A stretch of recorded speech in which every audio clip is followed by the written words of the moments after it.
Samantala, sinuri naman ng NBI ang mga drogang nakumpiska sa suspect sa pagbebenta ng drugs sa Forever Summer Concert sa Pasay Concert. Ang mga chemical po na inihalo rito ni hindi nga raw angkop, miski sa hayop man lang, talaga hong nakamamatay. Balitang hatid ni Oscar Oida.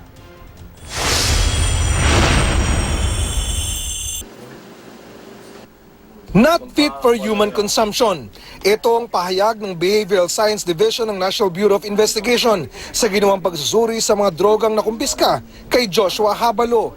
Isa si Habalo sa mga nagbenta di umano ng droga sa concert party sa Pasay City kung saan 5 ang namatay. Some pushers are peddling laboratory chemicals which can kill. They tweaked, let's go to layers. They tweaked the chemical structure of MDMA, so you get the same effect. However, this is a cheaper version. Mapanganib at nakamamatay raw ang mga drogang hinaluan ng laboratory chemicals. Isa rito ang synthetic catenones o bath salts. It affects the way we think, the way we feel, and the way we behave. So, normally, what do we see? Increased heart rates, increased blood pressure.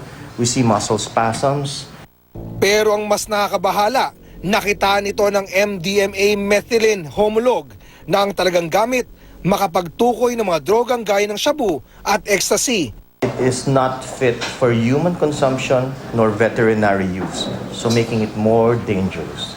This substance was never studied on human subjects.